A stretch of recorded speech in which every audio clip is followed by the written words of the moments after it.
What's up, J-Brones? Live from Brooklyn, New York and Moncton, New Brunswick, Canada, this is the Torture Act Podcast. I am your host, Marc Bass. My co-host is John F. Malta, and we are very happy to be here with you, our friends in wrestling. John, say something. Let the people know you're alive, pal. My hands are cut. My packages are packed. Torture Act's out. I actually have bled a few times. Are you serious? You got paper cuts? Shipping these orders out, yeah. Well, just from like unraveling tape, like the packing tape, serrated edge of packing tape. I was bleeding from my hand like pretty profusely yesterday. But this man literally has put his blood, his sweat, and presumably his tears into this magazine. Well, of course, when Naito won his double gold championship, I bawled. Me and Thomas cried and jumped up and down at the Tokyo Dome. Yeah, and they got it on camera. I need to stress for listeners who maybe have not heard the episode in which we discussed John's Naito journey through New Japan Cup.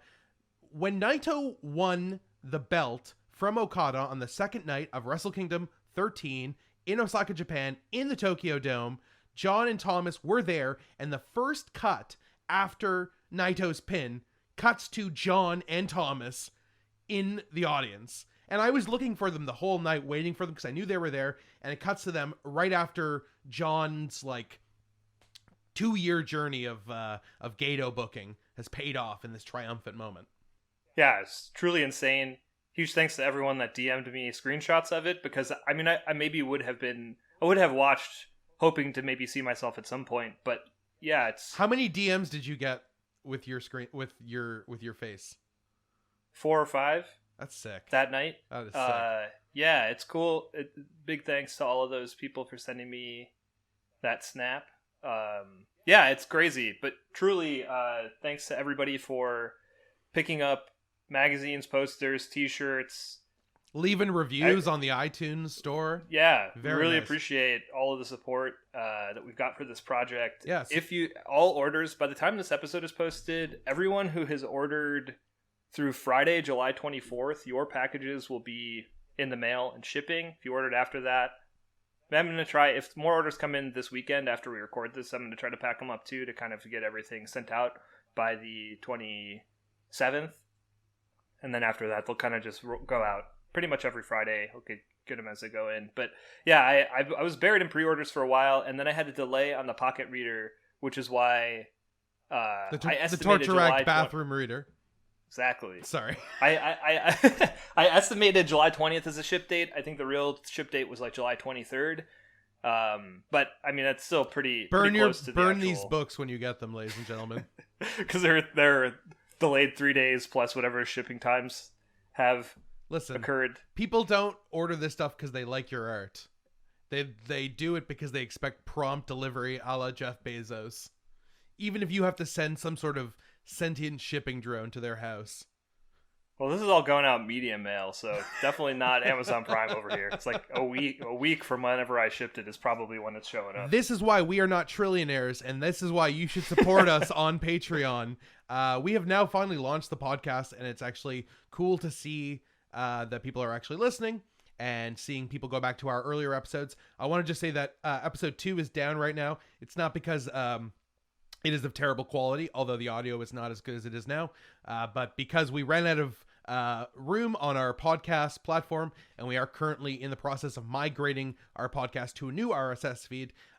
This is all to say that episode 2 will be restored at some point, but I don't think you're missing that much. Personally. Do you remember what we talked about? It was Dynamite, right? It was Wednesday Night Wrestling. We talked about Dynamite and NXT, and we got we basically went through like match by match, and we got the famous review from Thomas that was like, so is this what the podcast is going to be like from now on? You're just breaking things down move for move. You're not going to give any commentary. So it's basically like the lost episode. It's basically like Mario 2, the Lost Levels. It was much harder than the first one, and it only launched in Japan. Dude, just before this, I was watching Road Dogg versus Al Snow for the hardcore title on Monday Night Raw. And that match is actually really sick. What year is that? I don't know the year off the top of my head. I would guess 98 to 2000. Probably 1999. That was right in the midst when I was really watching it religiously. Yeah, same. Me and my family were tuning in every week at that point, and you and your Raw, WWE Raw, #1 family program. Yeah, totally. Yeah, it was actually that during the Attitude Era. We watched a lot of movies together too, but the main thing that all of us watched together for sure was Monday Night Raw, and then whatever pay-per-view was happening every month, we always ordered it and watched it. It's cool to think back on how much wrestling was a part of my life as a little kid. Like to the point of I don't know, like when you were younger, did you ever try to do any sort of like wrestling, like either with your friends or like backyard wrestling? It was very minimal. Like it was like there's two experiences that I can sort of remember, which is one is just like being downstairs with your friends and like sort of walking into like your theme music. Mine was Smooth Criminal by Alien Ant Farm, which I thought was like the coolest. And I think my wrestling name was Joey Bubats, which was a very sensitive Italian stereotype that was made by my brother on WWF No Mercy. Nice. You could have been an FBI in ECW. Yeah, totally. And you know, we would like do like I would suplex my small friends onto like the couch and the couch cushions and stuff like that. So there was that.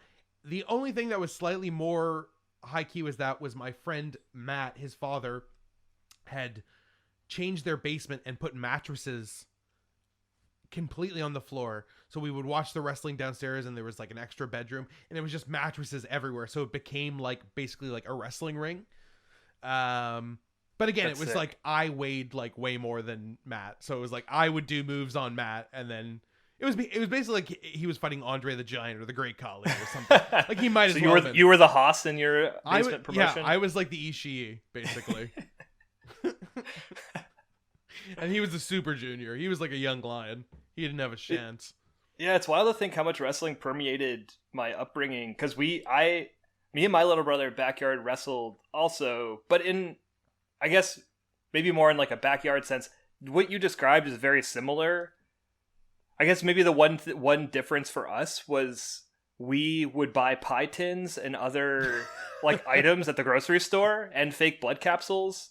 And then that was mainly what like our most of our backyard wrestling between me and my little brother was. So it's just you and Juice Man hitting each other with pie tins. With pie tins and like longer, like the pie tin material, but baking sheets that are disposable, like metal ones. And then just popping like Dracula capsules and then, on your really forehead. Quickly. And my mom would film us doing this. So there's video somewhere of this. I'm not sure. This is going on the Patreon as soon as we find it.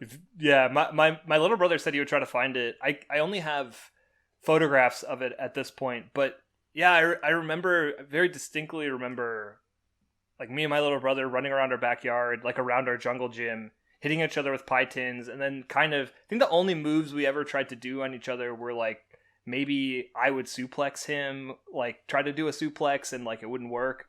Throw it at it, turn it into like a DDT or something. But he's 5 years younger than me and he was way smaller than me. I was probably 12. He was 7. So the size disparity was huge. In terms of entrance music, there was only one CD we ever used. And I think you and I have talked about this album before. Was this like the WWF Attitude? WWF Aggression. Yes. The rap rock album produced by WWF. Was Linkin Park on it? No, because I think it kind of came out before their time. I think before Rollin'. Yeah, it was a little bit. It was I think a little bit before, because that to me is like 2000 era. Oh, it came out released March 21st, 2000. Charted number 8 on the U.S. Billboard 200. Holy shit. And see, no, dude, Peanut Butter Wolf is on this? I did not know that. I have no idea who that is. Charisma and Peanut Butter Wolf? Really? Stones Throw Records? Listen, is ICP on there? No, but I have to make you a playlist after this. But please don't. It's ICP. Wait, I think you're going to regret saying that. No, wow, Mystical... that was like vaguely threatening. You were like, you'll live to regret that, Basque. It's true, man, dude. Stone Throw Records is sick. But anyways, Old Dirty Bastards on this. Run DMC, Cool Keith, Redman, Mystical. That's like a very of the time. Ice-T. I love Mystical. Yeah, you love Mystical, but don't know who people Watch yourself. Shake your ass. I don't think you can call yourself a fan of rap if you feel that way. Excuse me. He had 2 big hits off that. There was like Shake Your Ass, and then there was like I keep bouncing out against the wall. That was a great song. To be clear, I love Mystical, but listen, I'm a fan of New Orleans. Okay. Anyways, my entrance music was D-Generation X, The Kings and Rebels by Run DMC. Always, that's my favorite track on that album. Actually, I've never thought a Run DMC like rap rock song was good, so I need to hear this one. That song was catchy to me as a 12-year-old. So we'll put a drop in here right now of that song. Yeah, brief 5-second. Yeah. John, give me 5 seconds of silence for that drop. But anyways, great stuff. Anyways, dude, the one other thing I was thinking about, and all of this sort of came from the Butcher Blade Young Bucks match, which we'll eventually talk about later. But just thinking about backyard wrestling and hardcore wrestling and how much I loved that as a kid. One other thing I had wondered for you is, have you ever seen the documentary The Backyard? No. It kind of follows backyard wrestling in the US, UK, and various other spots around the world. I think mostly in the US, though. Okay. And specifically follows this wrestler, The Lizard, who is an incredible personality. Is he also a Spider-Man villain? No. But he is a very, very sick... Sorry. backyard wrestler. And it's funny, the first match on that documentary is very similar to what me and my brother experienced, where our mom would film with a camera and me and my little brother would hit each other with pie tins, except in this documentary, like, the dudes that are wrestling each other are wrapping things with barbed wire. They're throwing down a real backyard death match. It's like a 6 stages of hell match or something like that, where they've dug a hole, put barbed wire in it. It's in the like Nevada desert or Arizona desert, and yeah, they dig a hole, put like a wood board over it, light the board on fire. There's barbed wire. They throw each other through it. Their mom is like encouraging all of this. Is this what your hat is about? The barbed wire? No, that the Torture Act hat is in reference the specific that phrasing is in reference to the Great Muta versus Great Nita death match, which I'll eventually have you watch. I'm surprised that I haven't had you watch it in our classic match segment. I love how every week you say "made you" and then you correct yourself as if you're like, I mean. Excuse me, we have a segment where we watch classic matches where you will watch an exploding board barbed wire current blast death match starring Great Muta and Great Nita. Are there any scythes in this match? There is, yeah. I actually now am working on a... I was joking. I'm working on a prop that's in reference to that. Wow. Okay, for us, for the listeners, which is everybody, John is holding a medium-sized scythe, which is actually pretty dope, with a long green chain that is wrapping around his neck. That's actually dope. I'm gonna photograph the Torture Act shirt wearing this. Oh yes, for the magazine. Yeah, or for the website. I'll do that.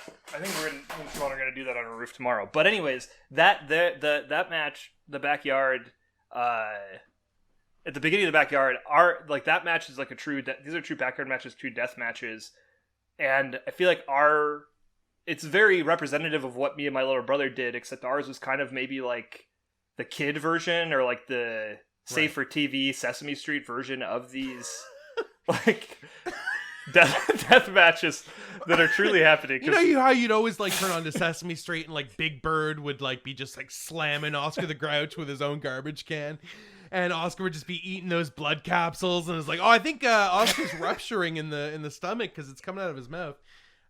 Sesame Street.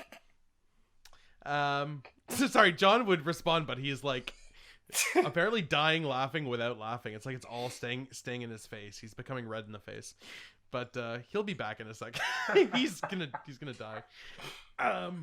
Yes, I remember thinking like that might be a possibility for us at some point, like me and my friends, like someone might build a ring in this backyard if we don't stop doing this. And I'm glad we stopped before we got to that point. Like before someone got like injured or paralyzed. Yeah, but at the same time, I kind of wish I had done that and just become like a heel wrestler. Still got time. You'd be a manager. Yeah, I really want to be a heel manager. So if anyone's looking for a heel manager, give me a ring. Give me a ring-a-ding. Well, we should definitely watch that. That should be like a me, you, Thomas watch. The backyard. We should do a Patreon only like live stream where we watch it on Zoom. Oh, watch along? Yeah, I have the DVD here. Totally. It's great. Yeah, it came out in 2002, and yeah, it's just such a cool like observation of a wrestler trying to make it on the backyard scene that wants to be in the WWE, and they actually follow the Lizard as he goes through tryouts for the WWE within this documentary. So very cool. If you've not seen it and you're listening to this, you should for sure check it out. And I've heard of this. We should definitely watch it together. Now that you've said that, yeah, that sounds very interesting. I'd love to watch that. Yeah, and because there's got to be like just one out of like every 100,000 of those guys got like made a big break, right? Like it's not a great number. Yeah. I mean, I guess now there's more like currently, like rather than wrestling in your friend's backyard, which definitely still happens. I feel like now, like there's a lot of indie promotions like Defy and GCW and ICW where like there are legit promotions that are like paying people and doing a lot of cool stuff with different performers. So speaking of GCW, just wanted to drop this in. We're actually watching the 2-part GCW Homecoming part 1 tonight. We're recording this on Saturday. So we're watching that tonight, and we're watching part 2 tomorrow, and that'll be on the next episode. On the next episode of Torture Act. And there's like a little Can't clip. wait to... Ooh, I like that. Can't wait to watch. Yeah, we should do that. That should be a segment or drop at the end. We'll do it on the next episode, and we'll just assume what we're talking about. Like, dude, can you believe that guy got hit by that bus in GCW? My God.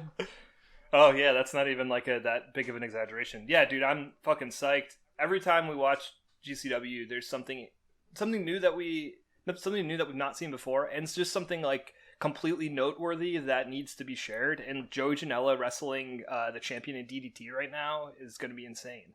Totally, man. I'm smart. super psyched. I think. Actually, maybe it's tonight. My friend who I keep trying to get to watch Dynamite yesterday sent me a clip of Alex Zane from I don't know which promotion. I don't think it was GCW, but hitting the ropes and coming off and doing like a 450 splash over the top ropes and like landing on somebody on the ground who was like on a table. Ooh, that might be from the Backyard 1 if the person looked like Tony Deppen, because that's a spot that was shared a lot and is like pretty popular. It might actually be from the Backyard 1. Yeah. When we did our first indie supercard with Thomas, I had put that match on our supercard, but then it was taken down off of YouTube. It was a free match for a while. Okay. But anyways, yeah, that spot is insane. Yeah. And dude, I finally also went back and watched some 2KW Phenom, which for those of you that have gone back and listened to episode 1 is the promotion I couldn't remember the name of that took place on New York City's playgrounds. And did you watch that video, the short video I sent you of it? It's like 5 minutes. It's okay if you didn't. I did not, no. For context, would want to know. There is like actual, like there's so many, like it's so cool, and I forgot how good it actually is. Like there are people doing 450 splashes off monkey bars, sling blades onto concrete, springboard drop kicks off of park benches. Yeah, because like just crazy Arihara moonsaults off the top of jungle gyms. Yeah, it's like it's in a kid's like playground. Yes, they are legitimately in a children's playground, throwing down like sick matches that look like the highlight reel looks like something. Yeah, like it's like pre GCW.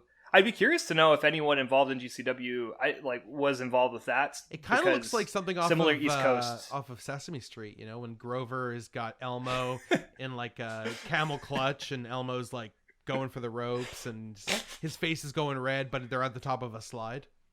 I mean, Sesame Street Deathmatch is pretty sick. You know what? They got the Muppets doing fucking everything right now. I had to watch the goddamn Muppets tell me to put a Facebook camera on my... Yeah, so Mark Zuckerberg could watch me at every fucking day of the week. And well, I'm not even going to tell you what he's doing. But so they've got the Muppets chilling for Facebook, like selling your data. So I'm sure I could get the Muppets to like do some death matches. So is this the co-branded event of the century? GCW presents Sesame Street. Oh my God, Nick Gage and GCW on GCW on the street. Nick Gage versus Big Fucking Bird. Dude, I love it. I wish you were laughing out loud because only I can tell how much you're enjoying this. Like, it's just silence on the mic. But like, dude, it's so hard to get me to genuinely like laugh out loud. Laugh to where I can't control myself. No, to where I just can't control myself. And like, we gotta stop doing this bit, or this show's just gonna be me silently. It's gonna be me silently listening to you do Nick Gage versus Big Bird. He's got him in like a fucking Boston Crab, and his legs are just so fucking long. He's just bending. Oh my God! All right, well, you're dying. All right, let's get into Dynamite. Man. Speaking of like Nick Rhodes and like tough guys, there was a Cody Rhodes open challenge for the TNT title, and who showed up? But someone I didn't know. That John could tell you a little bit more about, called Eddie Kingston, who made one hell of a debut. John, can you talk a little bit about him? Yeah, this dude's been grinding away in the indies for a long time. The last time that the last match that I've actually seen of his was at WrestleCon Super Show 2019 WrestleMania weekend. The show opened. Maybe it was the show opener. I think so. But anyways, that doesn't matter. He fought Masato Tanaka in a one-on-one match, and it fucking ruled. And dude, yeah, I mean, a lot of people listening to this probably are familiar with the Masato Tanaka and Mike Awesome matches. And it's Eddie Kingston at the end of that match, and this speaks to how good his promo was on Dynamite. At the end of that match, he cuts a promo talking about how much respect he has for Masato Tanaka, how much that match meant to him to be able to finally wrestle him in a singles match, and it was really cool to see that there, and to see like such a genuine promo and show of respect, similar to like when Suzuki bowed to Liger after their match last year at King of Pro Wrestling. I just love the sort of like the reverence that he has, and that a lot of performers have for the history of wrestling, the history of the sport. Well, and he lost to Cody. No spoilers necessary, I don't think.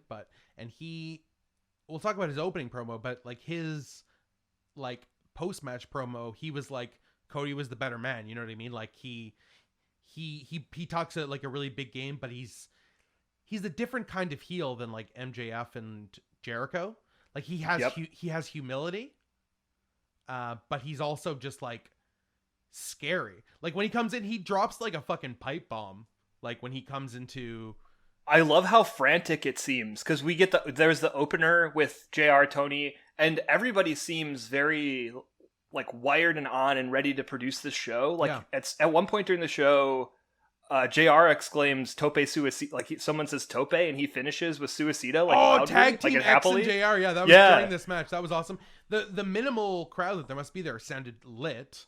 Yes, and then Kingston, he kind of like almost. I don't want to say stumbles, but kind of just like frantically stomps onto the stage and starts cutting a promo. And it's a really good promo. He's like, "Oh, Cody, like I talked to your best friend Tony Khan, and I asked him if we could do a hardcore match, and he said, oh, that's fine, as long as you check with Cody." And like just like really like roast him and just being like, "You're a company boy," and like. He's like, "Oh, your grandfather was a plumber." Like he's like, "I am a plumber." He didn't say that, but and they were really putting over. I think on commentary, Tony was like, this guy had to sell his boots during quarantine to like pay his rent and stuff. So there was very much a sense of him being an actual underdog, whereas Cody is like the pretend underdog that he created for himself, that like grandson of a plumber, like. Yeah, that he's like not from wrestling dynasty. Yeah, even though his thing starts with wrestling has more than one royal family. It's like he can't decide whether he's an underdog or like the lord of. Well, pre AEW, that's like the sort of like crux of his heel character is that he is like cutting those promos, but then he also is like a shitty heel that does push-ups ringside with Brandy. Which is why it really does seem like they're doing a very slow build heel turn on Cody that I think is going to last over like the next year. Yes, you think it's going to last a long time? Like that I honestly, that it'll take that long to get to him being like a true heel? I don't know, man. I really feel like, I don't know. It's hard to say. I was going to say I feel like he's going to be TNT champion longer than Mox is going to be AEW champion, but I don't know. I do think that, you know how we were talking about putting the 4 horsemen together? I think if that happens, it won't have Cody in it. Yeah, that's an interesting thought. I guess it makes sense because that's like the red herring would be Cody since he has Arn, right? We think 4 horsemen obviously has to be Cody because he has Arn, but that's kind of an also like when thinking about it actually being implemented, that's sort of a boring choice. And it's like, well, we know Arn and that history. Why not let Arn do something different too? Why does he have to be a part of it? And that would be the only reason that I would think to like make the Cody heel turn happen a little faster, because it's clear that that's happening soon. And by the way, we're always wrong, so I'm probably wrong about this. We were like, there's no way Evil's gonna... Dude, Sonata is winning. Forget it. Fucking throw your brackets out if Sonata's not the champ, the Intercontinental champ by fall. And Naito's gonna beat him, and Naito's gonna have a nice long title reign. Anyways, circling back to Eddie Kingston, dude, just in the same way he just right out of the gate cuts that promo, before the bell rings, he attacks Cody, throws him out of the ring, rips his shirt off, throws down like true, like hard, strong style New Japan, like street fight chops. Yeah. You know what those chops could do?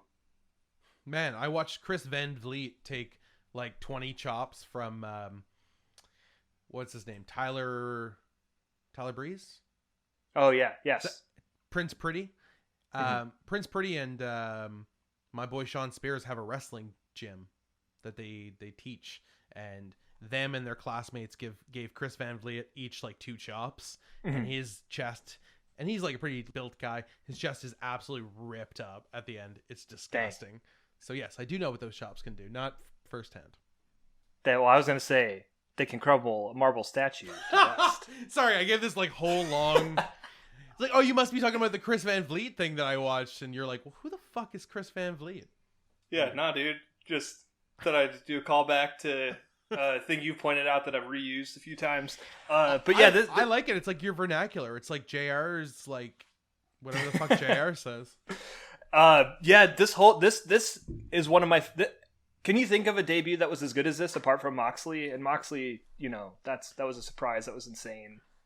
To catapulted AEW forward. There's not been a debut that was as good as this, in my opinion, apart from Moxley's. Brian Cage's was pretty good in that match. He ripped it up. It was good, but I don't think it was as explosive. Well, he didn't cut a promo, and neither did Archer, because both of those guys have like mouthpieces, and Taz and Jake the Snake. As someone who just came out and spoke for themselves. Interesting. I guess their debuts are more calculated in that way. Yeah. Like with Taz and Jake.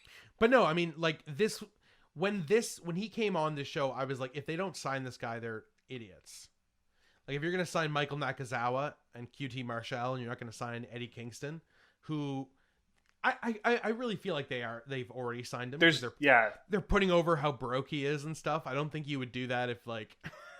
Then go back to the Indies. See All right, see you later. Have fun. Hope you don't sell those boots. They're nice. Yeah, to me it was like a Drake Maverick sort of thing. Like yes, Drake Maverick in the Cruiserweight tournament. That promo that he cut was like similar to Drake Maverick, but in like an angry way. Mm-hmm. Like he's like, this is all I have. Like this is what I. That was his end promo. Like after he lost to Cody, he sounded like Drake Maverick, but like more like a little tougher. Obviously he wasn't crying or anything, but he had that same kind of like, this is what I do, like I'm not gonna stop just because I lose. Like he's like, you never lose, you always learn. That is a really great line. He's a really good heel. He is different than all the heels who are like unredeemable. He's not unredeemable, but he is like a dangerous guy. Yeah, he's like an anti-hero. He's like an anti-establishment. I think he has the potential to be pretty huge. To be a champion in AEW for sure. Absolutely. And imagine Kingston versus Lance Archer. Yeah. Kingston versus Archer, Kingston versus Mox would be insane. Totally. Yeah, that match, and just in the past like month or two, we've been pretty critical of Cody's matches. This is because they're overbooked, not because we dislike his matches. I personally am a big fan of Cody. When the matches play out from front to back, they're usually actually. How good was this match? This is one I would say maybe is my favorite or second favorite, maybe favorite, just kind of based off of the different like things we talked about at the start of this podcast with being so into backyard wrestling. To see thumbtacks brought out totally in a match, he power bombs Cody into him. There's been a couple matches that had like really high energy over the last little bit. I think about the Wardlow Luchasaurus Lumberjack match. Wow, yeah. What you said, obviously there's a whole other breed of just the backstage brawls. There was one in this episode that we're going to get to in a second, Young Bucks versus Butcher and the Blade. There was like the concourse brawl they had before Stadium Stampede that we thought nothing could get crazier than this when Sammy Guevara got hit with the golf cart and stuff. And there's been just some great straight wrestling matches like FTR versus, Butcher and Blade, FTR versus Jungle Boy versus MJF. Yeah. But this was definitely, I would say, one of the best matches of the year for Dynamite, for sure. The chop that Kingston gives Cody just before the powerbomb too, it's insane. Cody coming up with tacks in his boots, in his back, in his forehead. That was for me like one of the images of the year for his title reign. Like more so than his like way overdone bleeding in his first match with Jungle Boy, but just like the physical reality of how much that must have hurt. And a lot of the previous matches, that spot I felt was overbooked in that match. But yeah, this is just incredible, man. And I don't know, I want to see way more Eddie Kingston. I think this is my favorite title defense in AEW for the year so far. I called him poor MJF, and I would love to see him in a feud with MJF as well. Oh my gosh, yeah. Just like they're both such talkers, they're both such shit heels when they are on the mic. But they come from just completely different backgrounds and like, oh man, to me, like Eddie Kingston has like a CM Punk kind of energy where he's like almost like outside of the show. Like Cody, like I said, like he kind of like pulls back the veneer of Cody as being like kind of a company man. So he just has a realness to him that is contrasted by a lot of even the tough guys, even so like someone like Lance Archer, who is like super tough but also has like long red hair and looks like he's like a monster. Archer is like a monster character. Yes, yeah. And Kingston feels like someone extrapolated from like Breaking Bad or something, where it's like this guy is real and he's dangerous. You're out of your mind if you don't think he's real. And he is dangerous. Again, even like someone like Mox, like I always kind of, I see Mox kind of playing the part a little bit. Yes. Yeah, totally. And you know who I didn't ever see playing the part was Stone Cold. Like when I first, it's a good dude. When I first saw his podcast reason or comparison, yeah. When I first saw Stone Cold's podcast and he was just talking like a normal person, I was like, holy shit. Because even the stuff I'd seen, like him like talking to CM Punk, he always had that character. Always like yelling. Yeah. Well, not even just yelling, but just that menace. He just has like a quiet menace. Like he will kick your ass. Like being in a room with him if he was mad at you would be scary. And I just thought that was Steve Austin. And like, not at all, man. His podcast, it's like he's just like, hey, how you doing, man? It's me, Steve Austin. You know, listening to your uncle talk about the LA traffic is what the start of his podcast always remind me of. It's like just check in with my uncle that lives in LA. Great, yeah. Young Bucks versus Butcher and the Blade. Like, I love this. It's started in an actual like butcher shop, like kind of like, and then backstage restaurant area. They're cutting meat. Butcher's cutting meat. Matt Jackson, Nick Jackson come in. They decide to have a false count anywhere match. Yeah, just absolutely sick. Matt Jackson straight up backflipped off the wall, which was amazing. Yeah, it's cool to see because they did that match against each other on Being the Elite, where they fought all around the Bucks compound. Right. And it's cool. Like that match was actually really good, and I feel like the groundwork for this. And yeah, this match is partly why I went back and watched the Al Snow versus Road Dogg hardcore title defense. That that title defense for some reason always stuck out to me. I think because I loved Road Dogg and I loved Al Snow. So seeing the two converge and fight each other backstage, and it happens backstage mostly at the end. It's the one where he pile drives Al Snow onto a pallet in the snow. Oh, amazing. I know you've seen this because it's from WrestleMania 17, but I always bring it up as like one of my favorite hardcore matches ever, which was, I want to say, Kane, Raven, Big Show. Oh, yeah. Yes. I want to say it's those three. Look that up for me, will you, John? I can hear your fingers on the keyboard. Why don't you just give me a little Google on that? Yep. Kane versus Big Show versus Raven, hardcore title Never match. doubt yourself. Never, ever doubt yourself. But yeah, this match was great. It was really cool. It starts in the back. I love that they did that double super kick and it sent Blade up the escalator. That was awesome. And then throw Butcher down on the folding table outside, and then a kind of like jumping leg drop with a baking tin, which I think that's maybe why my backyard days with my little brother has been on my mind. Totally. The baking sheet definitely. It's the like, baking wow, sheet was like, evocative. Yeah. Yeah. There's a YouTube video that keeps popping up in my suggestions that I haven't watched, and it's called "Why There Will Never Be Another Show Like WWF Raw." And the reason that I just have not watched it is because I'm like, well, there is already. It's called Dynamite. Like, right, this is like vintage Attitude. It's got all the vintage Attitude Era stuff you could possibly want. Like from the first episode where Moxley is like, you know, DDTing Kenny Omega through a glass table in the backstage, and like all that sweet stuff with like Cody v Jericho punching the glass in and chasing them through the owner's box and stuff. Like, oh yeah, all the Concord stuff. Like they've just done so much great backstage stuff. They've taken advantage so much of the COVID era by like just exploring that huge stadium and all that stuff as much as they could.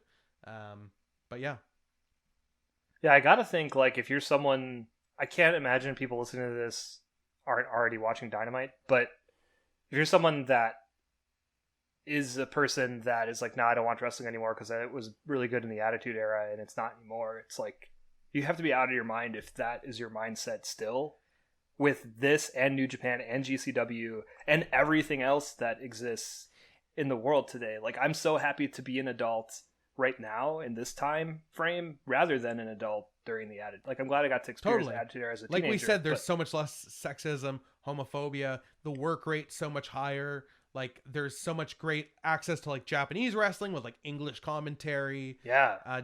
Just so many different promotions, so much more visibility for indie promotions. And we have the ability to just go back and watch this like great history of like Ring of Honor matches and stuff. You know what I mean? Like that we've never watched with like Bryan Danielson. Yeah, absolutely. Oh, totally. Yeah. But yeah, this match just them coming back in. Like, I like that. I don't know if you guys, if in Canada, you guys, did you have a commercial drop after Blade went up the escalator? Yeah. And then when it came back, they were in ring. They basically put on 2 matches. Okay. Yeah, we didn't see them. We didn't see them come back into the arena, but I like that the second half of the match took place in the arena. Butcher and Blade continued to be one of my absolute favorite tag teams in AEW. I do think that they should be tag team champions at some point. Honestly, they like pretty much have carried this division through COVID. I was a little bit not back and forth on them, but like I wasn't sure. Like I thought their gimmick was a little weird, like with the monocle and stuff. That's the thing I mean about like playing tough guys. Like, if you look tough and you have, like, a monocle and a twisty mustache, like, you look more like a hipster. Like a character, yeah. And then, especially when they're wearing their national gears with just, like, all white.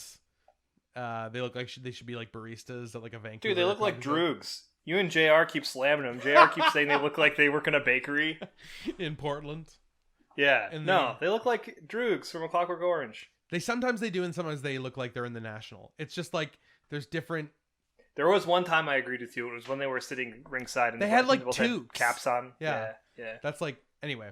But seeing them in the backstage, like chopping meat and stuff, and also, their match quality has just been throwing down. Has been so high. Now having FTR as like a complimentary old school tag team, it's easy to see how good they are. I think. The spot in that. Sorry, I keep trying to move on, but that. Do you think it was like?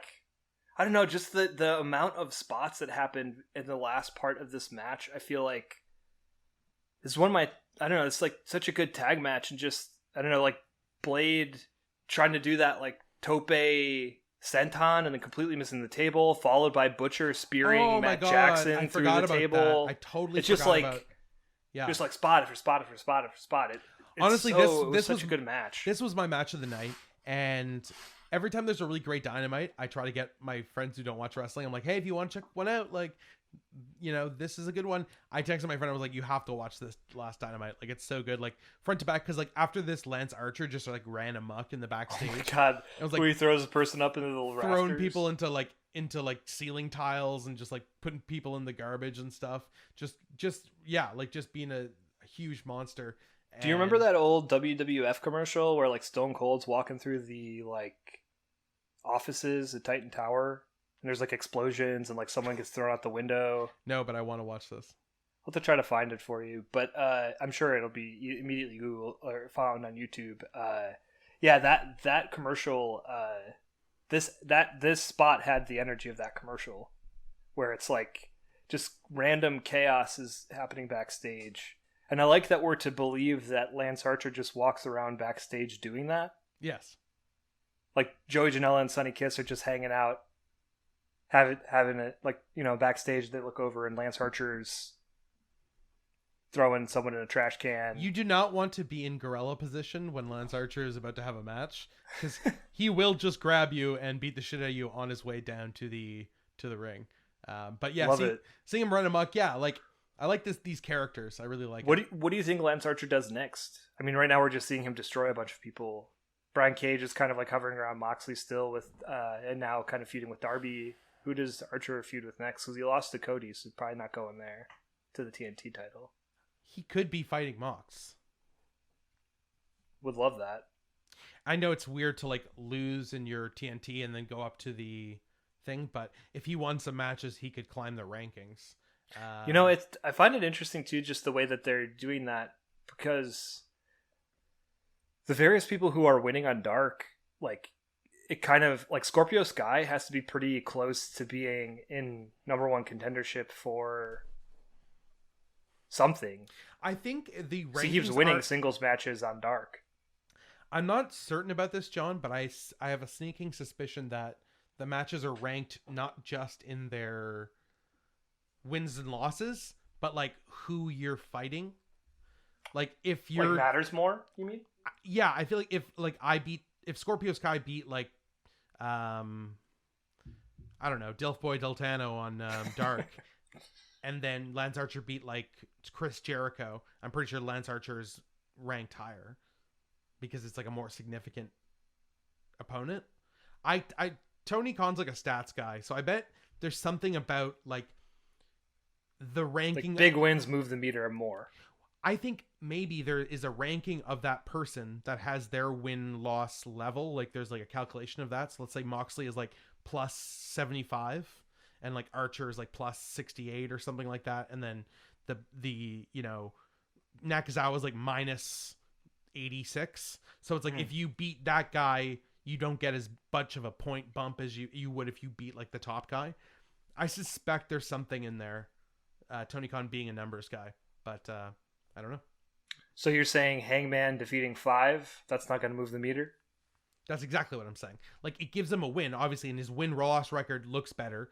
But, yeah, I just feel like it's not just win-loss record. Because there have been multiple teams that have similar win-loss records. But, like, one of them is above the other one. So I think it's, like, the amount of fights you're doing, but also, are you fighting a jobber or, like, a main title contender?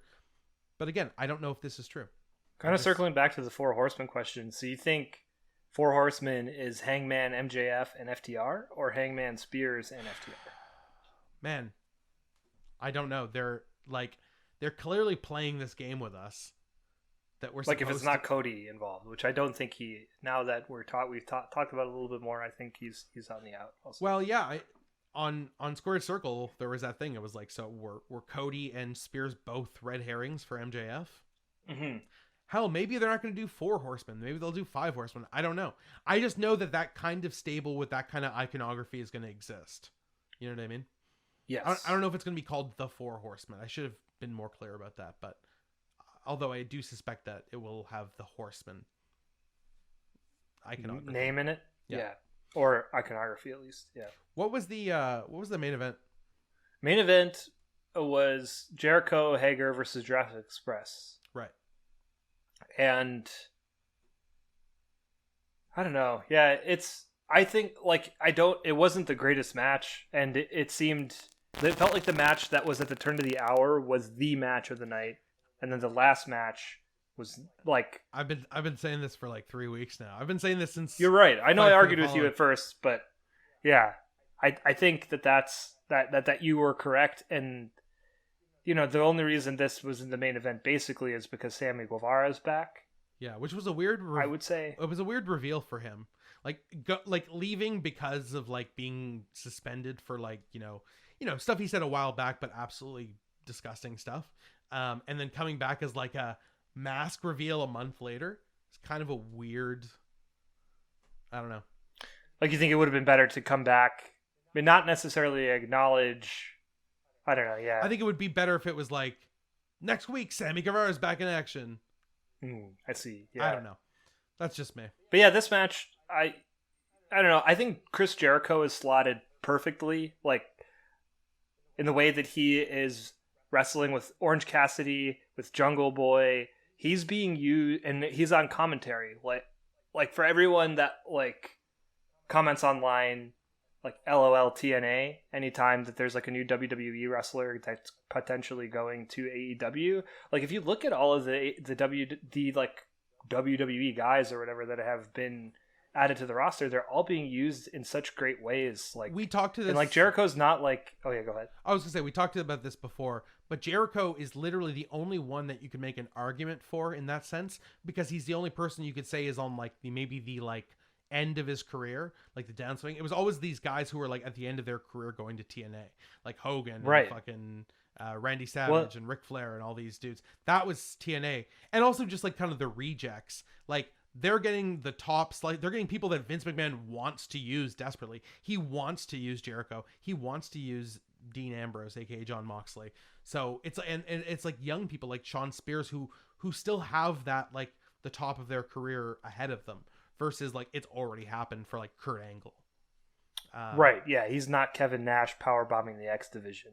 Totally. to that point, and in thinking about that, that is why I feel like this is not terribly slotted, and like that they're fine where they are, because Jericho is in the main event, but like he isn't just destroying Jurassic Express. Like, if anything, Jericho has looked the weakest in these past few matches he's had, and maybe they're not like 5-star work rate matches, this match or the match with Orange Cassidy, but both Orange Cassidy and Jurassic Express looked great fighting Chris Jericho. It's like, oh, those are the people I'm supposed to be paying attention to.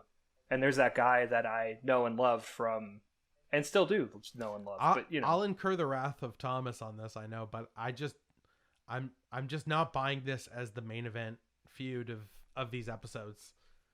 I don't know, just Jericho Cassidy. Like, I like it. I don't know. And now that it's continued to next week, the 5-on-5, I like it. I want to be clear that I like it. I love Cassidy. I love Jericho. I love Lucha. Like, I love Jungle Boy. Marco Stunt is around, and yeah, I like it. It's just, I don't know. I like, after these huge bangers, it just goes to this match, and I'm like, this feels like the top of the hour match.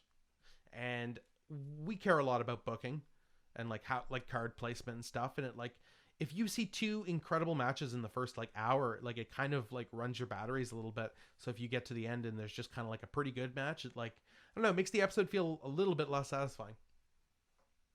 But I can agree with that. But that being said, stoked for the 5-on-5 next week. Absolutely.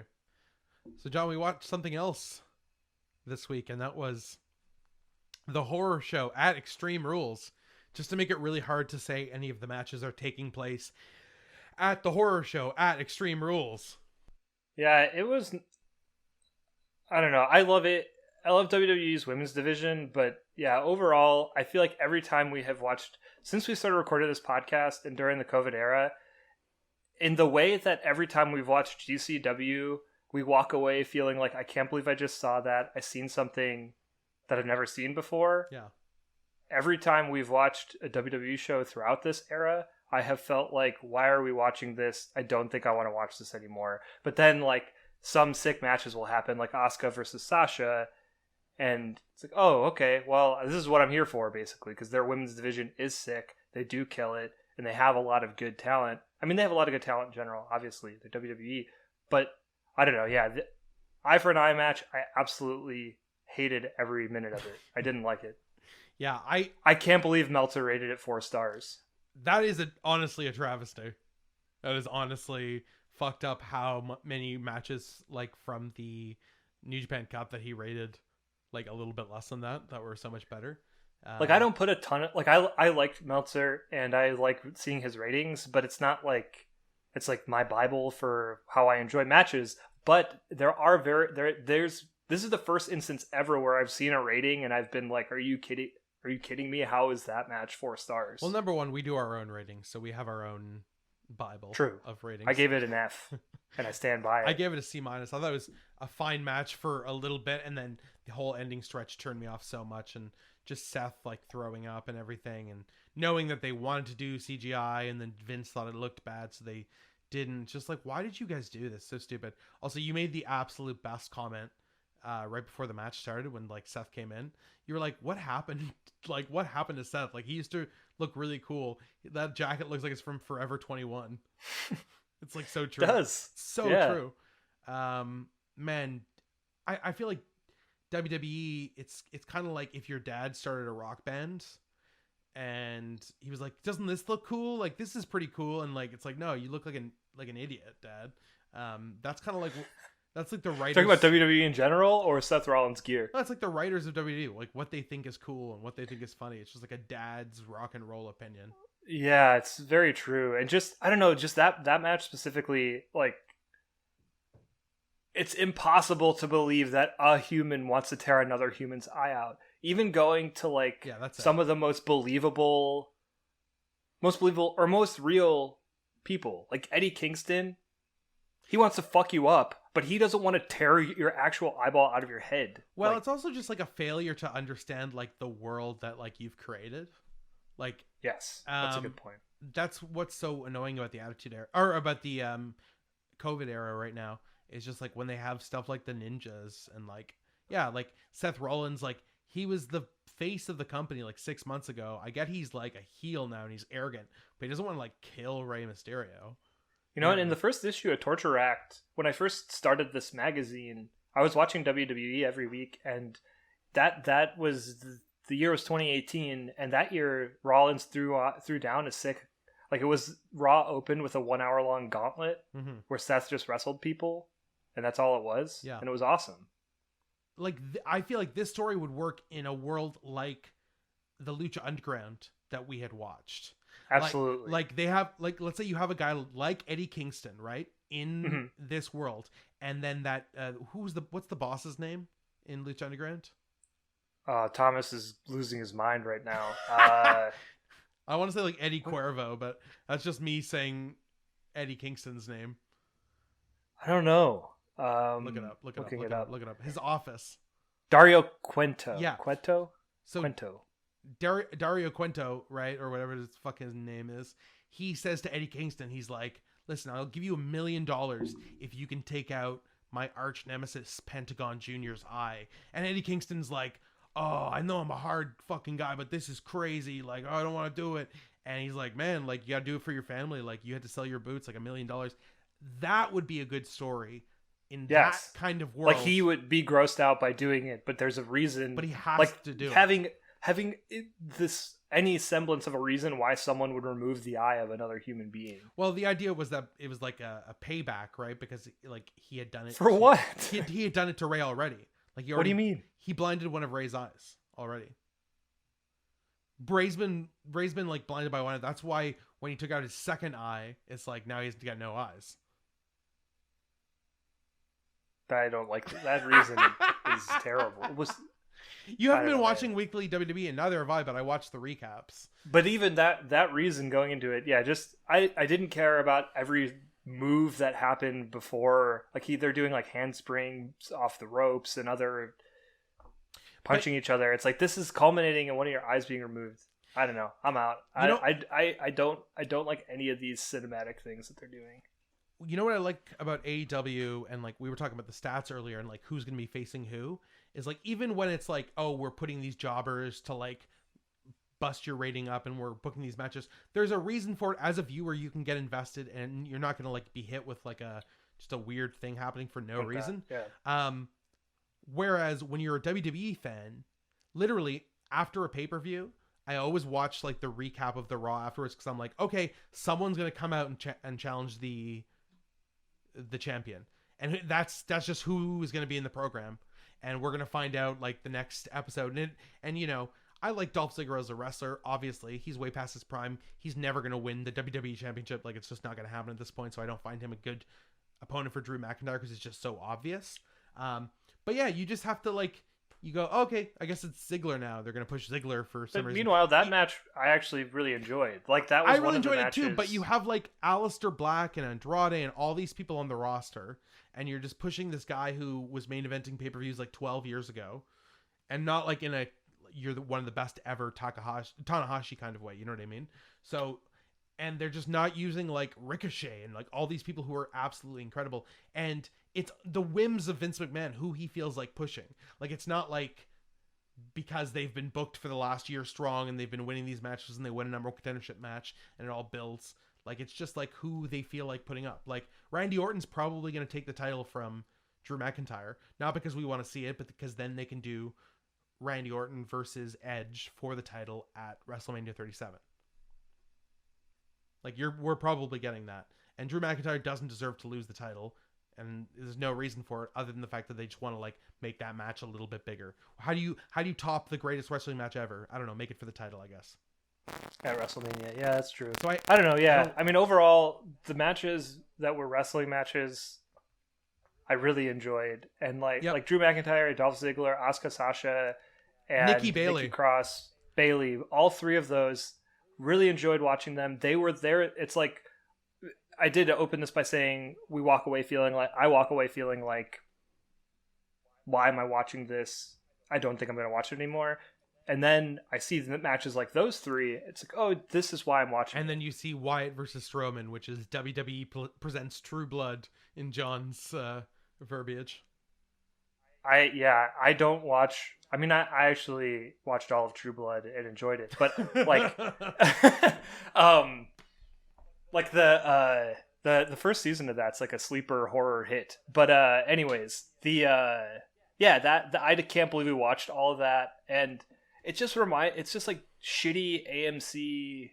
I don't know. Yeah, I don't want to talk anymore about that match. I'm good with this pay-per-view being done. Like, let's move on to that specific match. We don't need to mention beyond just it being not good or not even match. I'm tired of people lowering their expectations to like liking shit like this. Like, yeah. I'm tired of it.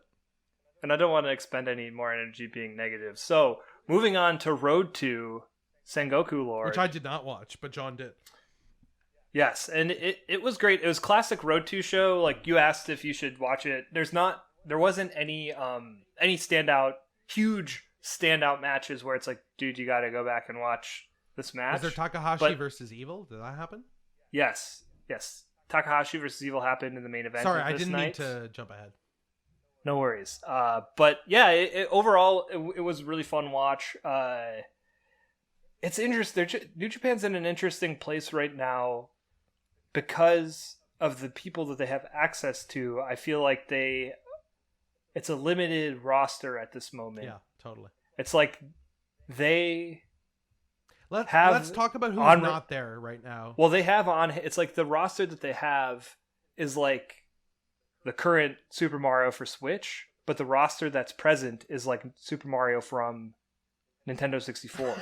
So it's like, oh, you have those classic guys and a couple new dudes, but what about all the other sick people that are on your roster? Jay White, Will Ospreay, God,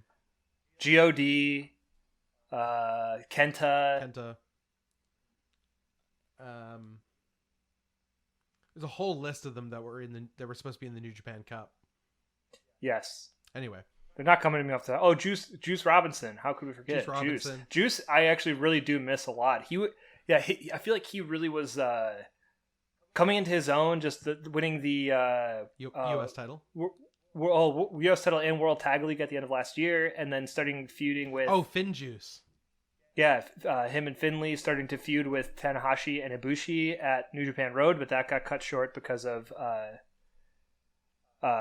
COVID. So, maybe it didn't get cut short because of COVID. It did happen. Oh, you know what? I wonder.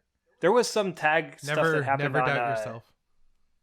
I guess that's true. We'll keep plowing ahead. But anyways, yeah, I feel like they're in an interesting spot because right now they're building to Okada versus Yujiro. Who's Yujiro? Exactly. Yujiro is the Tokyo Pimp. Oh, he's like the ancillary Bullet Club guy that was it in Okada's match with Evil that he came in and gave him like a Death Valley driver? Does he have that guy. Peter? Yes, he's got the bunny. Okay. So that guy is who is in a singles match with Okada at Sengoku Lord. What do you think of that? I don't know this guy very much. I know Peter. She's called Muffin Ass. I can't even think of like who to compare it to. Like I'm definitely all for like giving someone a chance and seeing what they can do, because since I've watched New Japan, he's been used as kind of just like, he's been used in the way that his valet has been used, which is basically just they're there as part of Bullet Club. Are you telling me this is a main event or this is just a match? Not the main event of Sengoku Lord, which is actually in the middle of the night tonight, is Hiromu versus Evil. Oh, that's happening tonight. Okay. So Hiromu versus Evil, Okada versus Yujiro, and Shingo versus Desperado. Okay. Those are the three main I really want to see Shingo Desperado. That's going to be really good. Yeah, they had that Sonata and Shingo faced off against Desperado and Doki in this Road 2, and it was solid. It's weird. The match that Okada was in on this Road 2, it's Okada and Goto versus Yujiro and Gato. Gato. Get him out of the ring.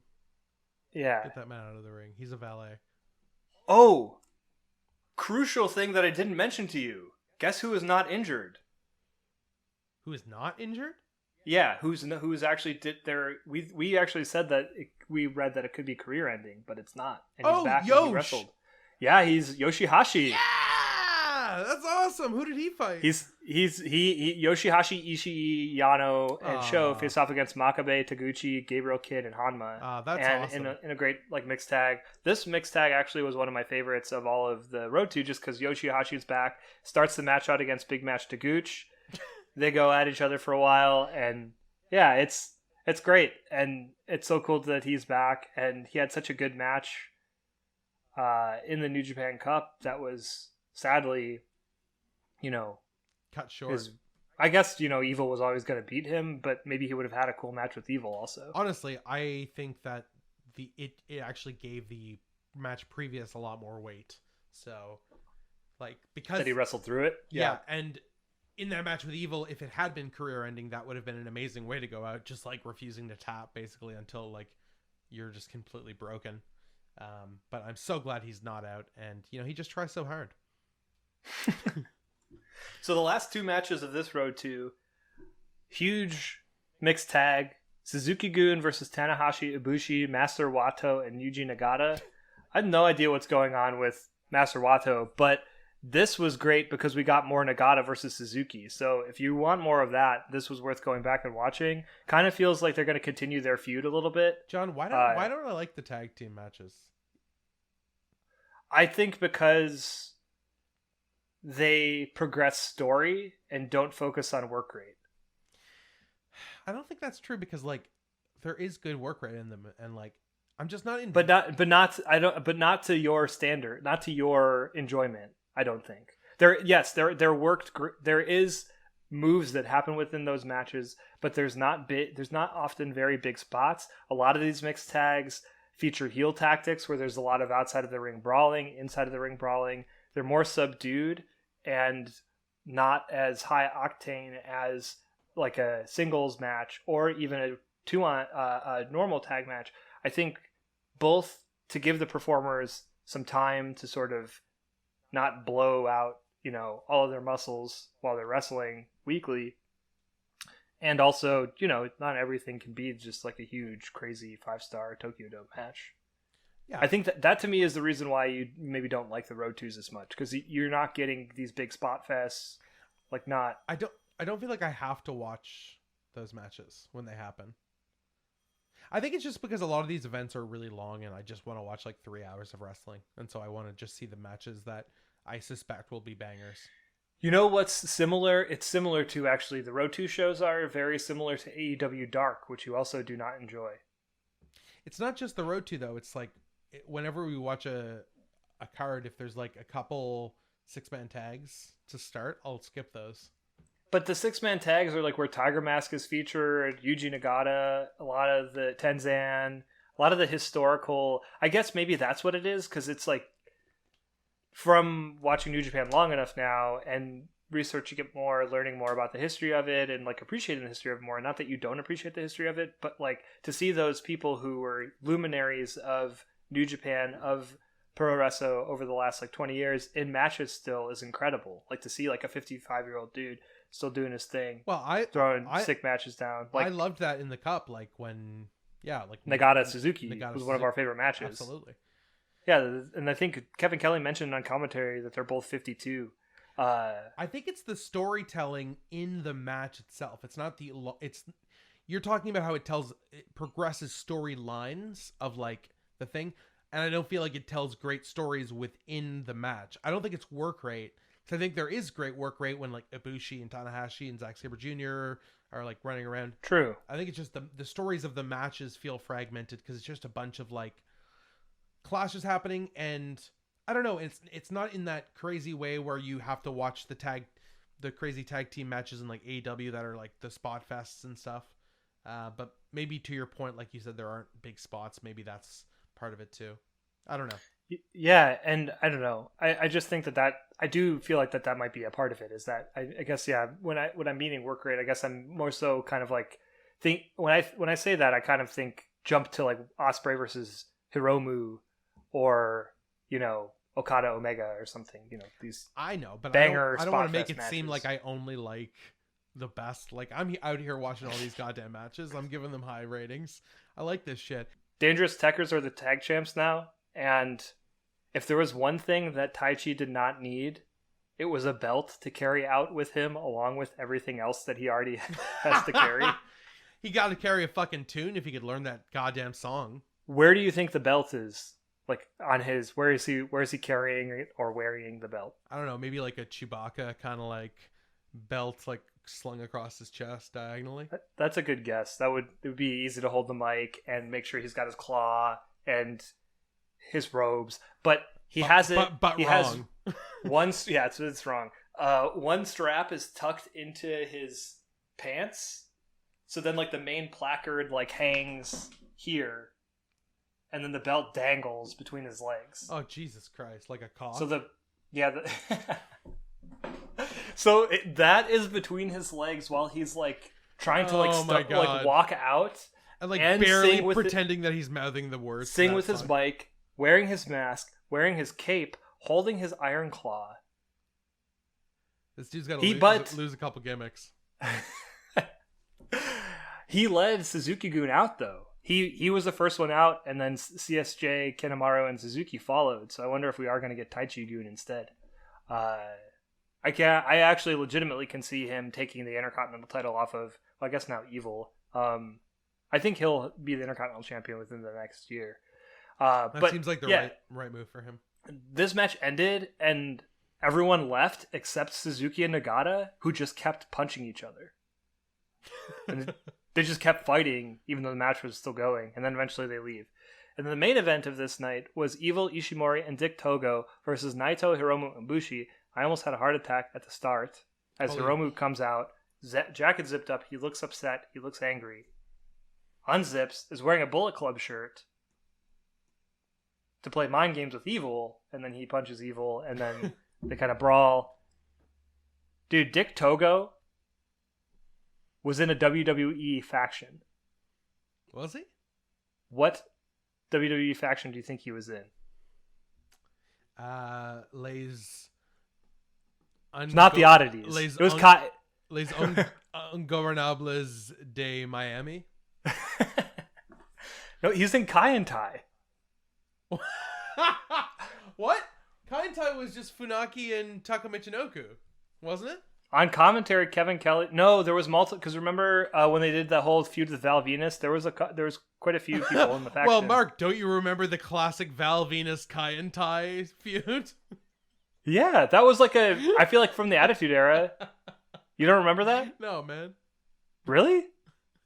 They chop off his dick in that. Holy shit! Okay. You don't remember that? Yeah, I do remember that. Now that you're saying it, seems like you remember that. But there was like quite a few people in the faction at that point. Dick Togo was one of the people in Kai and Tai. Wow, I was gonna say the oddities, because yeah, like he's like John. He's not John Tenta as Golga. Because my man Robert Maillet lives in the region, Kurgan, and recently Mick Foley shouted out Kurgan on Twitter. It was hilarious. He basically said that. Have you ever seen EC3 and Kurgan in the same room? He's like, they're the same person. Oh my god! And I've seen Kurgan recently at a Black Lives Matter rally here in the city, and he does not look like EC3, but he is fucking huge and jacked. That's cool. Yeah. Evil looks great flanked by Ishimori and Dick Togo, I will say. Circling back to what we were talking about. I was just like talking, and like I could see on your face where like you were just like this, and then as soon as I stopped talking, you're like, yeah, anyway, so what I was trying to fucking say before you were talking about like Kurgan and a Black Lives Rally march, like who cares? I'm sorry. I mean, no, not who cares. That's great that he was there. That's awesome to know that Kurgan supports Black Lives Matter. Well, he's got a black child. Oh, how do you know so much about Kurgan? He lives in New Brunswick, man. He's from New Brunswick. Really? Yeah. Oh, he was in. What? Why wasn't he at the Maritimes Wrestling Federation we went to? Does he not wrestle anymore? No, he's like in movies and shit. He was like in Sherlock Holmes and like 300 and stuff. So I don't think Kurgan is. Yeah. He's like a stuntman or like featured actor in like Hollywood. Dude, when the oddities were featured in WWE, I think they were probably my favorite faction at the time. I want to get Kurgan on the podcast and just ask him about like what it was like to be in the WWE during the Attitude Era. Hanging out with John Tenta and his Cartman doll, ICP, Luna Vachon. Yes, I want to hear all this stuff. And you know who? But anyways, you know who'd be into that? Your older brother, the Juggalo. True. That's the previous Juggalo. Now just older brother. Please go back and listen to the other episodes. Thank you so much.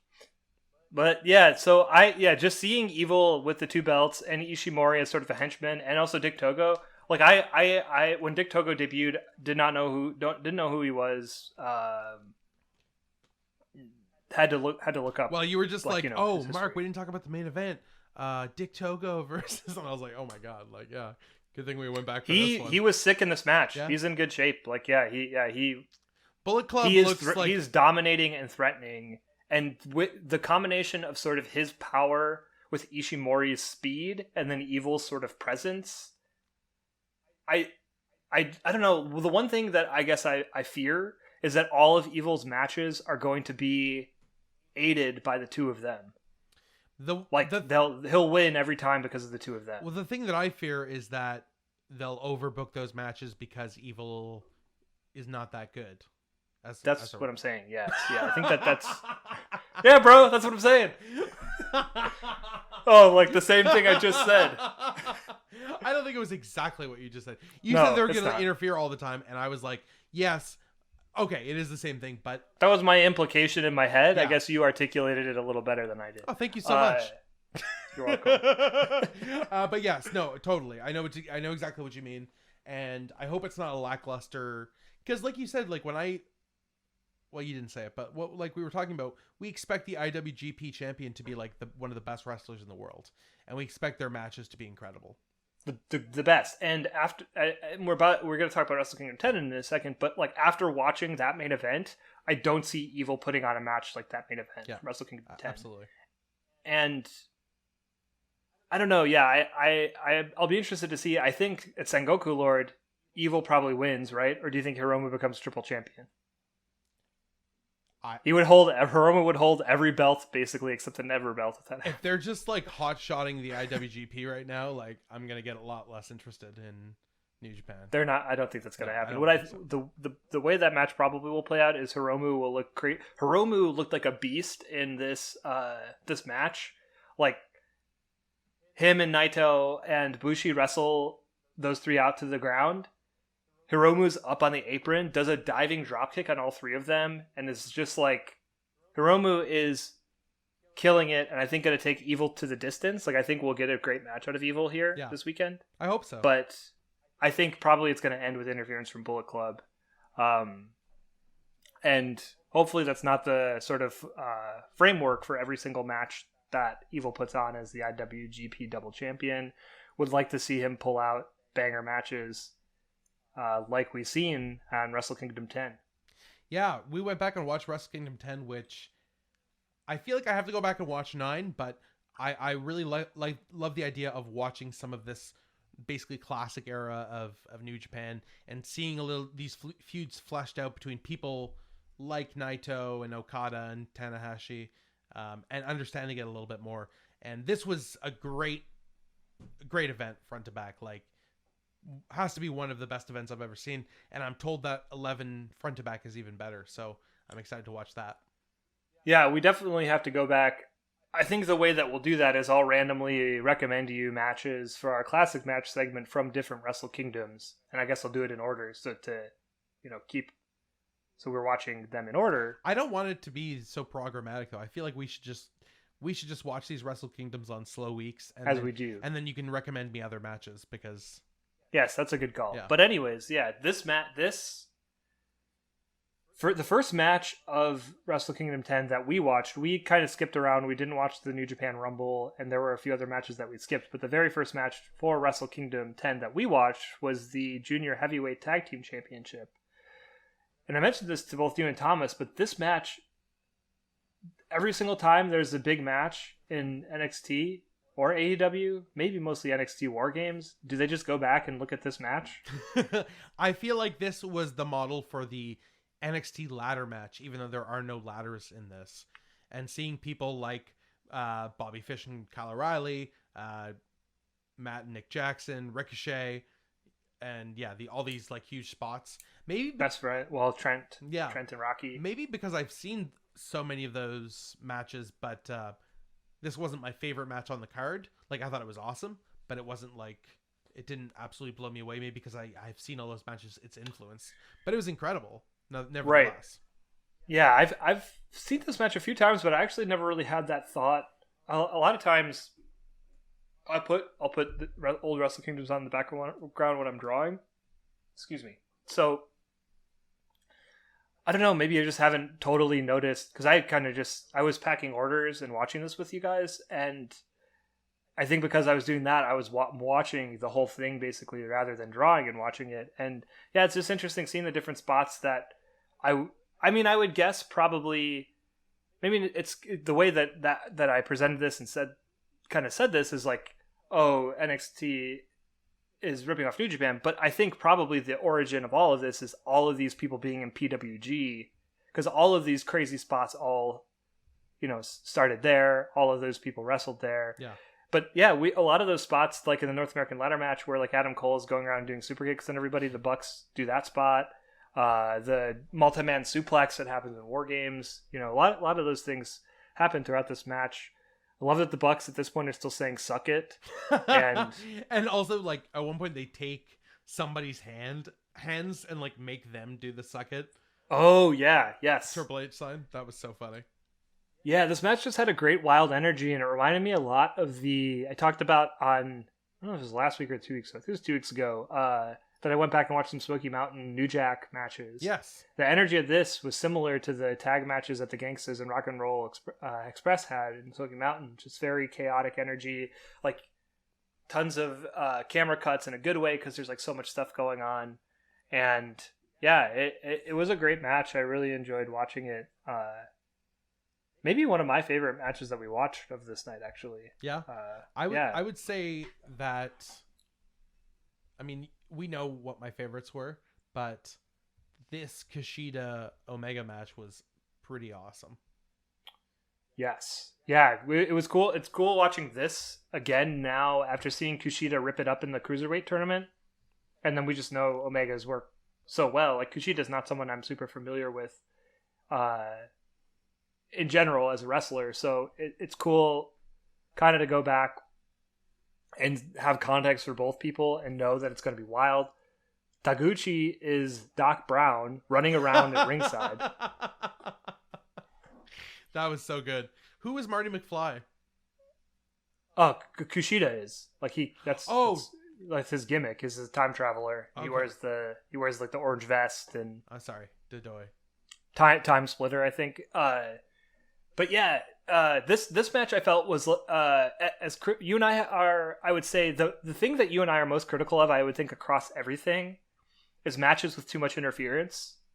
Yeah. Like, if we went back and kind of thought about the matches over the last 10 weeks that we've been the most critical of, I would say the matches that are overbooked with too many outside interference, not enough just in-ring action, like a Naito versus Goto of this night, or like Kushida versus Omega. But Kushida versus Omega, I feel is like a good example of a match with a lot of outside interference that really worked to the match and sort of added to it. Like, I loved at the beginning with the Bucks throws a trash can at Kushida's head, and then Kenny does a moonsault holding the trash can onto Kushida right after that. Well, and they the Bullet Club, they were also interfering in the match that we'd watched prior. Before. Yeah, right. What was his name? Scott Hall's son, Cody Hall. Yes, Cody. Oh my God, that was one of the best spots. He did a huge razor's edge through a table. Mm-hmm. That was awesome. But yeah, the Bullet Club. Yeah, I liked their presence. I liked them as chaotic evil sort of energy in all these matches. And with this match, Taguchi's running around in a Doc Brown wig. I don't know. I just I added so much to it, and I don't know if it's just that, because Kenny Omega and Kushida both are so good. Yeah. That having these other instances of chaos worked around their crazy spots and moves, works really well. It kind of adds a layer of atmosphere and chaos in a nice way. Yeah. Also, it's not the main event of the night. It's it's a mid-card match. It was for the junior heavyweight title though. I'm not trying to diminish the importance of the junior heavyweight. This is where all of our favorite guys come from. It's true. I gotta say, the Kintaro Crusher, I think, is one of my favorite non-finisher moves. I had this thought twice. Kenny's Kintaro Crusher and Cody, when he does that drop down on his back and punches the guy, punch up. I love both of those moves so much. Do you have a non-finisher move like that that's kind of just in someone's arsenal that you really like a lot? Oh, damn. You're putting me on the spot, John. I mean, I randomly had this thought twice this week, so I was wondering if you... Kenny's Kintaro Crusher just looks so good. And then, yeah, the way Cody drops down like that, I don't know if that's an homage to Dusty or an homage to Dustin, as Goldust did that move too. It's Dusty. Is it Dusty? Yeah. I mean, it's the legacy. They all do it. I honestly, one of the first things I thought of was just not necessarily a great move, but just people hitting off moves perfectly. Like when Dustin Rhodes hits a power slam off the ropes. Yes. And when Okada hits that huge hang time drop kick. Mm-hmm. And nails the guy right in the face. Okada's dropkick, yeah, that's it's like a dunk from Jordan for sure. I love Luchasaurus's roundhouse kicks, but I'm trying to think of something like a transitional move. Yeah, I'm trying to think of something like that. Oh my gosh, wish I just had a list of wrestlers right now to look at. Yeah, I can't even think. I don't know what that would be. Yeah, in my mind, what I would guess it would be for you. I'm not sure. I'm looking at WWE, and that's not going to spark anything right now because they make all their guys stop doing their best moves. Sami Zayn has been robbed of his 10 best moves at WWE. Oh yeah, you just sent me that article a little bit ago. But anyways, to give you some time to think, the IWGP heavyweight match, junior heavyweight match, was so fun to watch, so sick, and pictured ringside is Young Lion Switchblade and Young Lion Juice Robinson. Yes, which we see Switchblade icing Kenny Omega's neck later in the night. Yeah, and speaking of other transitional moves I love, Juice's strikes, where he screams his name, is another one that I absolutely love, where the crowd screams Juice along with him. And then it's like 6 punches in a row, and then he'll scream like Okada, and then throw the final punch. Okada! Uh-huh. I love that. So good. Dude, and seeing the following match after this was Naito versus Goto. Yep. And that was a really fun match. Evil at the start of at Naito's entrance, shooting lasers out into the crowd. We were like, fucking Evil. Shooting like he's not just going to backstab Naito 4 years later. Yeah, absolutely. And then the double main event of this was AJ Styles versus Nakamura, and then the IWGP Heavyweight Championship versus Tanahashi and Okada. Styles and Nakamura crushed. I have to go back and watch Okada Tanahashi because it was a long day and it was like midnight by the time we were finishing that, and I was a little bit burnt out. These New Japan events can burn out for a separate reason, which is just that the quality is so high and they're so long and they're so emotional that when you watch like 5 hours, and even us, we just watched like 3 hours, but I was a little bit burnt out by Okada Tanahashi. But Nakamura AJ Styles is one of my favorite matches of all time. They're just both so good. They have such chemistry together. Watching them work each other, yeah, it's just like a pleasure. Yeah, my match of this night. Your match of the night would be Nakamura Styles. Yes, but I'm saying I should probably go back and watch Okada Tanahashi because I'm sure that I undervalued it. Yeah, I mean that. I absolutely loved that match. And we've seen a lot of good wrestling over these last 2 months. Since we've been doing this podcast, we've watched a lot of wrestling, watched a lot of classic matches, but I don't know, man. The crowd in this match, and you know what? This is why I was aghast at Meltzer's rating of the Eye for an Eye match. It got 4 stars. This match only got 5. This got 5 stars, which is his best rating. And you joked that an A+ isn't good enough. No, because you and Thomas were in the group chat and you were so seriously being like, he only gave it 5 out of 5. Like, that's too low. And I was like, yeah, that is too low. 100% is too low. Like, and like he hadn't even broken his scale yet. I think he did actually do it in the 80s, but he hadn't done it in like 20 years. And you guys were just genuinely so mad that he hadn't broken his scale for that. Yeah, I mean, going back to it, it's been a minute since since I watched any of the Okada Omega matches, but in my mind, this match is as good as that match. I absolutely loved at the start of this match, you and I synced up our rice treats. Oh yeah, I was eating a mochi. I sent to the group chat that I was eating a red bean paste rice treat in celebration of the main event. I had a mochi rice treat also with red bean paste in the freezer. Hadn't eaten them for a while, and we virtually cheersed.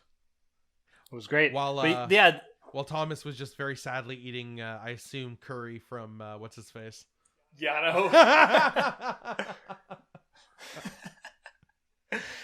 But yeah, you have to go back and watch this. I was exhausted. Loved every single second of this match, and it's just a great encapsulation of how a crowd adds to the match.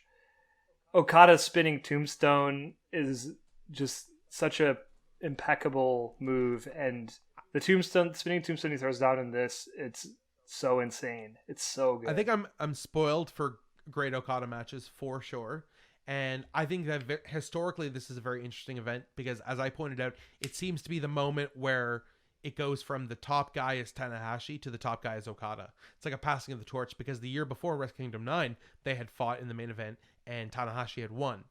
So even though Okada was the biggest new thing, he had accomplished so much in his basically first year back from the excursion, he still wasn't on the level of the ace of New Japan. And by beating him in the main event of Wrestle Kingdom 10, he solidified the Okada era, which to my mind is still going on. Yes, it absolutely is. And I think maybe that's the other thing that watching it knowing everything we know up to this point about both performers, everything they've done between 2016 and 2020, everything that's happened before that, almost like going back and watching it now, like it adds a lot to it. It's like, oh, there's this, it's the person that carried New Japan through its dark years, Tanahashi, versus the person who has helped establish New Japan as an internationally known, internationally watched wrestling promotion, Okada, converging at a time where they're both at the top of their game. I loved it. One of my favorite matches that we've watched together this year. Speaking of how strong this card is, the match here that is, arguably the third best match on the card, absolutely blew me away. It was John's classic match suggestion. It is, of course, Tomohiro Ishii versus Katsuyori Shibata from this, in fact, Wrestle Kingdom 10. From the jump, these two beasts are throwing hands, slapping each other like dual E-Hondas from Street Fighter, and just anticipating each other's every move, every kick, every strike. There's no love lost here, Shibata kicking and pushing Tomo while he's down. But soon, the tables are once again turned, and Tomo is kicking Shibata in the back. And before you know it, they're going kick for kick, standing up, sitting down, taking turns kicking each other in the back. This lasts for about 5 strikes each. This is a match of strength. Shibata proving he can take multiple Ishii slaps to the chest. Shibata's taken down by the 5th slap, but then kips up and immediately decks Ishii. Soon Shibata takes to the air like Liu Kang and soccer kicks Ishii in the chest. Shibata starts to stretch Ishii, and when Tomo heads for the ropes, he puts him in a spider variation that locks Tomo's heads with his leg. But Tomo manages to make the ropes. Shibata has Tomo sitting in the corner and continues to drive his boot into Tomo's face. He punishes him with a punch to the face chop combo, but Ishii is back, pushing Shibata forward with each hit. The Stone Pitbull has awakened, and now it's Shibata stuck on his ass in the corner, getting his receipts for every single kick to the face. But Shibata is up once again, and neither man will back down. They exchange dropkicks and are both completely spent in the middle of the ring. Shibata works to get an armbar on Ishii, but Ishii tries to reverse. But soon Shibata gets in a deadly triangle before Tomo finds the ropes. Shibata is targeting Ishii's weakened left arm with kicks. Now it's a big boot from Shibata versus the lariat from Ishii. Back and forth, back and forth. Now back and forth on German suplexes. And once again, they're both down in the middle of the ring. Back up, Ishii slaps Shibata, and he's really starting to feel it, and can't keep answering with his kicks. Ishii takes advantage with a powerbomb to a standing pin. 2 count for Ishii. Ishii has Shibata on the top rope, but Shibata has Ishii's arm. He can't quite lock in the armbar, so he jumps off the ropes and takes Ishii's arm with him. But then Ishii dropkicks Shibata in the back. Shibata is back on his feet to get a huge lariat from Ishii to a 1 count! Sliding lariat from Ishii to Shibata's face brings him down for a 2 count. Tomo is in control for just a moment until Shibata reverses a suplex into his own. Neither man will give an inch this entire match. Sometimes the crowd yells, "Fight forever," but this time it looks like they might literally fight forever. Death Valley driver from Shibata, but Ishii kicks out at 2. Soon Shibata has Ishii on the ground in a sleeper. Ishii's trying to get up slowly before he fades. He's back up. Shibata serves him a boot to the chest and another to the back, but Ishii hits him in the solar plexus with a diving headbutt that puts them both down. Suddenly, they are exchanging sickening, thudding headbutts. Dropkick from Shibata. Ishii's down. Running kick from Shibata to a sitting Ishii. 1, 2, 3. This match was absolutely wild. My fingers were tapping out every movement as it was happening because it was so intense. It was like war of attrition. Like neither man would back down, just like more and more. It was crazy. How can a wrestling card be this good? I don't know. Like you can't like each of the three, those three, even throw in the junior heavyweight too. All 4 of those matches are incredible matches in their own. I will say that those 3, Shibata, Ishii, Tanahashi Okada, Styles, Nakamura, on the same card. But it's like, how can you not also include Kushida Omega in that? Right. That is such an incredible representation of the best professional wrestling on the planet. It's insane how good that Wrestle Kingdom 10 is. If you're listening And if you've not watched Wrestle Kingdom 10, I implore you to go back and watch it, especially the four matches we just mentioned. If you could only watch like a few of them, you know, we've outlined some of the best ones, and I can't wait to watch more of these Wrestle Kingdoms. Like, go back and watch 9, but also watch 11, 12. I want to see some of these huge matches that I've never seen that like really color a lot of the stuff that we're watching today. Absolutely. Mark, what is your classic match recommendation for me this week? I can't wait. Is this something from TNA? Is it something from Ring of Honor? What is it? It is not Maybe from WWE. It is not from TNA. It is not from Ring of Honor. It is not from WWE. Is Samoa Joe in it? Samoa Joe is not in this match. All right, I wanted to do a special one today because it's the 10th episode. So I want to recommend a follow-up to a match that you've already watched.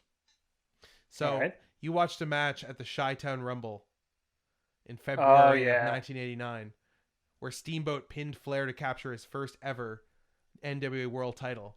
Well, they met again at Clash of Champions 6 on April 2nd, which was opposite WrestleMania 5 in a 2 out of 3 falls match that lasts 55 minutes. And this, John, is your classic match, part 2 of the trilogy of Ric Flair, Ricky Steamboat. Oh man, I can't wait. Yeah, well, as we mentioned in the last time that you assigned me to watch a Ric Flair match, he's not someone that I ever was a big fan of and never really connected with as a kid, as a viewer of wrestling. I'm an Al Snow guy, so I'm a head man. You know, I love head. So I'm really excited to watch this because I loved Flair versus Steamboat 1, and it was incredible. And I want to space these out a little bit, and I just it's probably been over a month since I watched the other one. That's right. And I jokingly refer to it as the original greatest trilogy in the history of wrestling, but I'm actually trying to make a case for this, that this is kind of like the 80s version of Omega Okada. So as we are talking about, like, you know, Omega or Okada Tanahashi and stuff like that, I want to bring back into the conversation these greats from the past. I feel like that's the seeds of a analysis article for the next issue of Torture Wracked. Absolutely. Should we do on the next episode of Torture Wracked, GCW Homecoming Part 1 and 2? Whoa, those were crazy, man! Can you believe all the fire? I don't get the bit. I was doing like there's a sneak peek from the next episode. Oh my god, like it's like at the end of Arrested Development. Yeah, exactly, 100% exactly like that. On the next episode of Torture Wracked, dude, Schlock had a chainsaw. He just was sawing people's limbs off and beating them with the limbs. Man, GCW is really hardcore. But yeah, next week we will be talking about that and a little bit more Dynamite and Flair Steamboat and Sengoku Lord and probably some other stuff too. Thanks to everyone that's been tuning in, all the new listeners now that we've launched the podcast. We really appreciate everybody listening and the feedback that we've gotten so far on the episodes. Absolutely. You can find more content at tortureracked.com. This has been another episode of the Torture Wracked podcast. You can follow my co-host, John F. Malta, at John F. Malta on all social media. You can follow me, Marc Basque, at Waste of Taste on Instagram. You can follow us at Torture Wracked on Instagram. Episode 10, Johnny. I love it. We're charting on the charts. We are above Raven in the US, Canada, and the UK. You love to see it. Fuck you, Raven.